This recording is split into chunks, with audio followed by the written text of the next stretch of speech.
Kasih banyak buat semua teman-teman TikTok atas pertanyaannya. Karena teman-teman semua, gue jadi tahu kalau bikin tahu pakai cuka apel itu bisa dan hasilnya lebih enak. Semoga video gue ini sampai ya di teman-teman yang kemarin emang nanya-nanya bikin tahu pakai cuka apel bisa apa enggak gitu ya. Info dulu, ini video khusus buat teman-teman pecinta tahu, tapi qadarullah harus tinggal jauh banget dari Indonesia dan sulit nemuin tahu. Atau sekalinya nemu, harganya mahal dan rasanya kurang cocok. Semoga ini bisa jadi solusi ya. Oke, kita ke prosesnya. Sebenarnya kalau misalnya untuk prosesnya, gue masih pakai cara yang sama dengan proses bikin tahu sebelumnya yang pakai cuka makan biasa. Yang membedakan di sini takaran dari cukanya. Kalau sebelumnya cuka makan itu cukup pakai 20 sampai 25 mili untuk 250 gram kedelai. Untuk pakai cuka apel itu dibutuhkan 25 sampai 30 mili untuk 250 gram kedelai. Kita ke proses awal ya. Timbang kedelai sebanyak 250 gram, lalu rendam selama 3 jam. Setelah direndam, kedelai akan mengembang dan sedikit melunak. Cuci bersih kedelai yang udah direndam, lalu haluskan. Kalau teman-teman pakai blender kayak gue, air yang dipakai buat ngeblend itu disesuaikan dengan kerja blendernya aja ya. Atau kalau mau dapetin kedelai yang lebih halus, teman-teman bisa ke penggilingan aja. Biasanya suka ada sih di pasar-pasar gitu ya. Gue sendiri belum pernah nyoba karena emang di sini belum nemu. Nah, di video ini pada saat penggilingan ini ya atau ngeblender ini, gue nggak langsung masukin semua kedelainya karena khawatir kepenuhan, makanya gue sedikit-sedikit gitu. Pas udah setengah halus, gue tambahin lagi sisa kedelainya sampai habis. Ada penambahan air sedikit kalau misalnya si blendernya ini nggak mau muter. Pokoknya kayak gitu. Nah, ini hasil pas udah dihalusin ya. Kalau udah dihalusin, kita bisa panasin air di panci sampai mendidih dan menggolak-golak. Itu airnya sekitar 750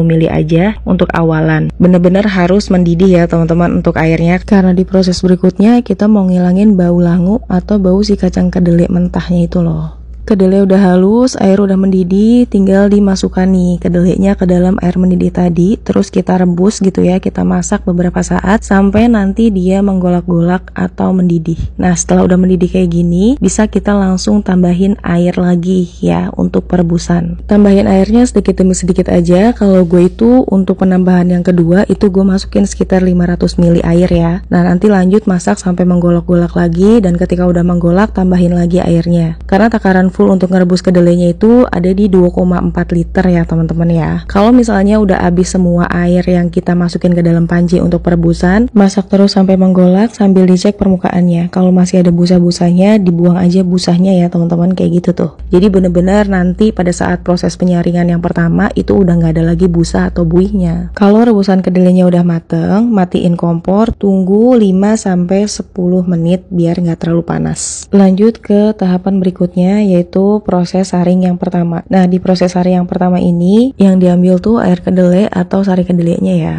Kalau udah dapat sari kedelai atau air kedelainya, kita bisa langsung ke proses penambahan cuka. Di sini gue pakai sendok takar 5 mili ya untuk penambahan cukanya. Jadi tiap 5 mili gue aduk juga pelan-pelan aja. Masukin lagi 5 mili, aduk lagi pelan sampai nanti keluar endapan-endapan kecil atau anak-anak tahu. Kalau misalnya udah keluar endapan-endapan, stop untuk penambahan cuka lagi. Jadi takaran 30 mili itu untuk patokan aja ya teman-teman. Jangan langsung disekaligus pada saat penambahan cuka, sedikit demi sedikit aja, karena bisa jadi sebelum 30 mili juga suka udah keluar endapannya. Kalau udah keluar endapan-endapan kecil, kita diamkan aja sampai nanti bakalan ada endapan yang benar gitu ya, yang kepisah dengan airnya. Kalau udah benar-benar ada endapan yang kepisah dengan air, kita lanjut ke proses sari yang kedua. Di proses sari yang kedua ini yang kita mau ambil itu anak tahunya ya, untuk nanti dicetak. Nah, kalau nggak punya cetakan tahu, ini emang proses agak ribet ya teman-teman ya. Di proses penyaringan kedua dan pencetakan ribet, tapi bukan berarti nggak bisa kita lakuin. Teman-teman bisa lihat aja di video untuk proses saring kedua dan pencetakan tahunya. Kalau misalnya ada yang kurang jelas, boleh komen, nanti gue bikinin video khusus pada saat pencetakannya. Nah, setelah tahu udah dicetak, kita tindih nih sama yang berat-berat, diamkan selama kurang lebih 2 jam, dan setelah 2 jam insya Allah tahunya jadi. Ini tahunya lebih bersahabat ya untuk teman-teman yang nggak bisa makan cuka makan, karena sebelum dibilas pun ini nggak ada rasa atau aroma asemnya sama sekali. Bener-bener Masya Allah. Untuk lembutnya sama aja ya teman-teman, tahu ini tetap lembut. Dan mohon maaf untuk hasilnya kurang cantik karena memang agak sulit tanpa cetakan tahu, tapi tetap ini worth it ya, tahunya enak banget. Kalau gue sendiri tetap dibilas ya untuk menghindari sisa cukanya yang ke bawah. Jujur ini pertama kalinya gue beli cuka apel dan gue gak pernah tahu kalau cuka apel itu warnanya kuning. Pas awal beli gue mikir kayaknya tahunya bakalan kuning, ternyata enggak, tahunya tetap putih bersih gitu ya. jadi nggak mempengaruhi warna sama sekali. Dan bau cuka apelnya tetap nyengat asem, tapi ada sedikit aroma apelnya. Oke, sekian video kali ini. Makasih yang udah nonton sampai selesai. Semoga selalu bermanfaat ya. Kurang lebihnya mohon maaf. Sehat selalu semuanya dan tetap semangat berbikinannya ya.